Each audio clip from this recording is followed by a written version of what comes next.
Hi guys. That was a really weird angle there. Good morning. It is the 25th of October, and today's a middle school in-person week, so high school, you are home. But thanks for tuning in and getting the lesson. Today we're continuing our series, I Have Questions. Last week was about arguing. This week is about words.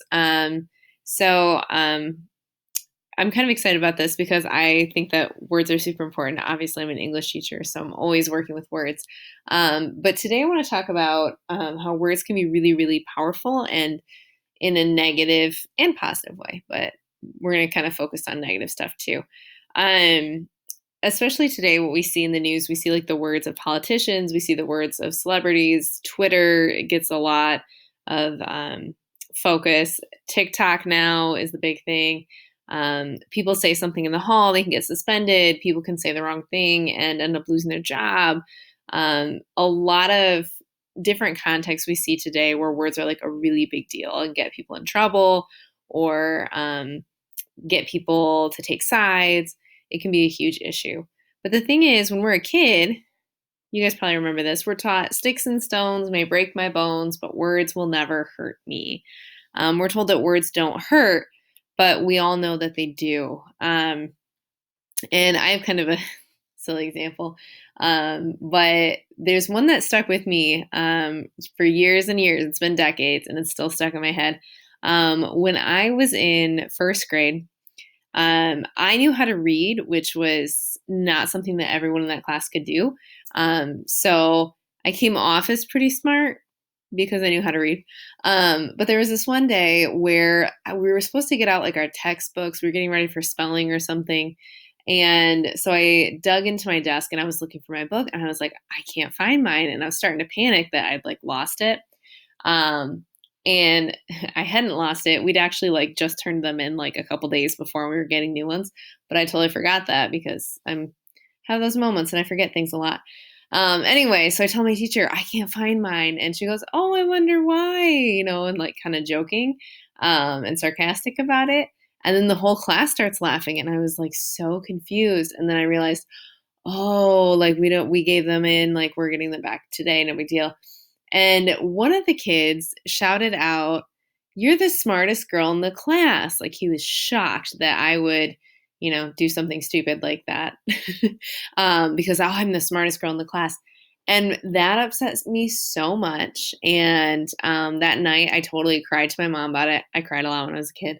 And my mom was like, okay, you can get over this. This is not a big deal. But even that, like, sarcastic, like, you're the smartest person in the class, you're doing something so dumb, really stuck with me. And okay, it was in first grade and I still remember it. And I'm 29 now. So over 2 decades later, I still remember that moment. As silly as it is now for me to look back on, no big deal. But the truth is, we've all had an experience like that where words have really hurt us. And we could all probably tell a story, maybe some more powerful one than the one that I just told, a little less silly. But we all have those stories of when words hurt us or when the words of someone else really stuck with us. Sorry, I was clicking around and it's messing things up here. But anyway, we all have those stories. And yes, words don't physically hurt us, but the emotional hurt they cause can be just as bad. And it can stick with us for a really, really long time, much longer than a scrape or a cut or a bruise. And it isn't true that there's more going on than just the words being spoken. There's body language, there's tone, right? When sarcasm gets involved, that's huge. There's sometimes like a dig behind those words, like if someone knows how it can hurt you. There's some sort of intent to hurt or cut down. It's never about just the words. We say things to cut other people down in hopes of getting maybe a few laughs. People crack sexual jokes or make degrading comments about someone because it helps us fit in, maybe to certain groups. We gossip or spread rumors so that we can be the one to break the news and people hear it from us first. And most of us have people who we look up to who have used derogatory or hurtful speech. So we sometimes think that that gives us permission to do the same thing. But in the process, we discover that our words actually shape the way that we think and the way that we feel about other people. Really important for us to realize that words are really, really powerful. We've experienced that in our own lives, and we've also seen it in the world around us. Words hurt a lot of feelings. Words ruin reputations. They destroy opportunities. They end relationships. They can be really, really devastating. Words have started conflicts. Words have started wars. Words have the potential to do a lot of damage overall. So, believe it or not, this is not something that is just now in current times. This is something that's kind of always been around. And technology and media, I think, have made words louder, and I think they've made it more obvious and easier for people to hear about. But words have always had the ability to cause harm. Today, we're going to look at a passage from James. So, James happened to be the brother of Jesus, and all the books and letters of the Bible make up one work. The more you read them, the more you discover that each book and letter has a very different feel. And that's really true about James. You read his book and you get the feeling that he just kind of tells it like it is. He's really straight up about things, and he really doesn't try to like sugarcoat anything. So in the passage that we're looking at, he talks honestly about the power of words. He starts by saying this: when we put bits into the mouths of horses to make them obey us, we can turn the whole animal. Or take ships as an example. Although they are so large and driven by strong winds, they are steered by a very small rudder wherever the pilot wants to go. And just before we keep cruising, James here is talking about the power of one small thing and how it can change like a huge thing. So a tiny little rudder completely completely can change the direction of a huge ship. A little bit in the mouth of a horse can make the whole horse move. So something small can have a huge impact. Then he continues, likewise, the tongue is a small part of the body. Consider what a great forest is set on fire by a small spark. The tongue also is a fire, a world of evil among the parts of the body. It corrupts the whole body, sets the whole course of one's life on fire, and is itself set on fire by hell.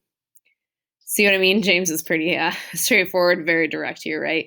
And not very gentle at all. He's saying that your tongue is evil. Whoa. James is saying that your tongue is powerful, which means that your words are powerful. Just like a rudder of a ship, words can steer the direction of our lives. They take us somewhere. If we're not careful, they might take us somewhere that we don't actually want to end up going. And if we understand this, we get that our words are powerful. Does James give us like any good news, or is there any hope for what we can do about it? He really doesn't. That's okay. In verse 8, he literally says, no one can tame the tongue. James is that guy that you don't want to get stuck talking to at a party. He's just like a total downer. And that's the bad news. But the good news is his letter doesn't stop there. He goes on to talk about wisdom and how it's connected to humility. On the other hand, he says that where you find things like envy, jealousy, and selfishness, you'll find all other kinds of bad stuff too. Then he says this: but wisdom that comes from heaven is first of all pure, then peace-loving, considerate, submissive, full of mercy and good fruit, impartial and sincere. James is saying that when we only look out for ourselves, things don't go so well. But when we humble ourselves and we look out for others and we go after peace, our lives start to reflect those things. So you can kind of think of it, if you were to plant an apple seed and grow apples, it doesn't matter how badly you want oranges, you get apples, right? Because that's what you planted. So in the same way, when it comes to our words, we get what we plant. Think of it this way. Pay attention to the power of your words. When our words are full of selfishness and jealousy and pride and talking down to others and seeing other people as less important than us, we start to plant disorder. We start to plant really negative things and unhappiness and, just evil, unkindness. And that's what you end up growing. But if we are interested in a different kind of life and we want to grow wisdom, peace, mercy, kindness, all of those really strong positive things, if we're looking for that full life, then we need to plant words that are full of those things now, because we grow what we plant, right? If we want to use the power of our words for good, it's not about taming the tongue. because we can't. It's using our words for good comes from seeing others as good and then choosing humility and kindness. Choosing to see other people who are made in God's image as worthy of respect and honor and value um, is us planting kindness and growing kindness. And it starts to show up in the words that we speak about one another. If we want to grow something different, we have to plant something different. We can't expect to start using our words for good if we're still planting a view of others that's disrespectful and dishonorable, which can be really difficult in times like today, like we talked about last week. Like things are very divisive, but we need to see people, even if we disagree, even if they seem totally opposed to us, we need to see them as people. We need to see their common humanity. And we need to plant that view of others that is loving and shows others that we are for them. We need to pay attention to the power of our words. So, how do we do all that? If you think about a person or a group of people that you don't particularly care for, ask yourself, what do I really think about those people? What is it about them that makes me think it's okay to talk about them in the way that I do? And think of it this way. What can I do to change that and start seeing them in a kind and loving way? Then really pay attention to your words, right? Take a look at your last 10 texts or words that you've said, DMs or TikTok comments, whatever it is, and ask yourself, was what I said helpful or hurtful? Did I plant words that could help me grow into the person that I want to be or not? If not, what could you say that would grow kindness and honor instead? Would silence have been a better decision? Sometimes it's better to say nothing at all. Um, when you look at your words, what do they communicate about what you're planning and what you're growing? Think about the tools that you have access to that will help you guard your words. And here are a couple ideas to kind of get you started. First, when you get a text message that like frustrates you, don't respond right away. If you respond right away, you might say something you regret. So, like, take a minute, think about your response, think about why that text frustrated you. Think about if maybe they could have meant something different and you're just reading it in a different tone. And then come up with a response once you've actually calmed down. Also, ask yourself, does this situation need more words? Does it need me to make does it need me to add to the chaos of the situation? Sometimes it doesn't. Sometimes it's better to say nothing at all and not add to the chaos. And you can always buy yourself time to think.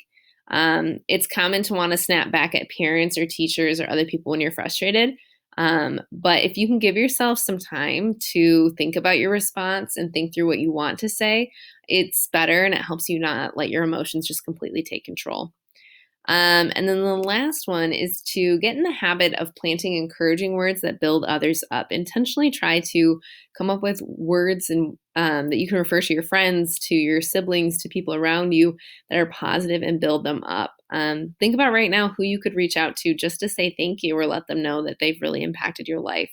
That can be a great step. If you just right now grab your phone, text somebody and tell them how much they've positively impacted your life, that can be huge in changing the direction your words are taking you.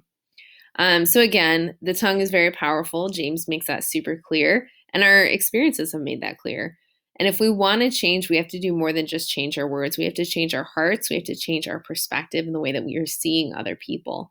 So this is super important. This is how we can grow in kindness. We just need to pay attention to the power of our words and what we are planting. We want to be planting kindness. We want to be planting really positive, caring words. If you're a follower of Jesus, this is more than just a good idea. This is a must. Like, you have to do this. Jesus tells us to love, value, and respect others. And the first place to start doing that is with our words. If you decided to pay attention to the power of your words, imagine what could happen. Imagine what would happen if you started caring more about what you were planting in your life. Imagine if your words were focused on growing the life and relationships that you want.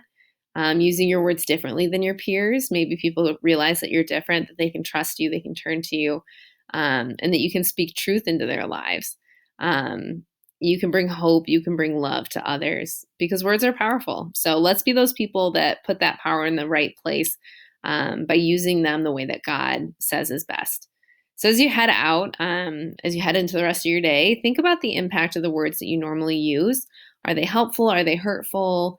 And see if you can do more good in the world. In the details here, you're going to have some questions that you can journal or you can discuss with your parents. But it's really helpful. Try to really be introspective. Look at yourself, look at the words that you're using, and kind of think through them because they are powerful. All right, guys, have a wonderful Sunday, and I will see you next week. So have a great Halloween as well. And we'll be back together next Sunday. Bye, guys.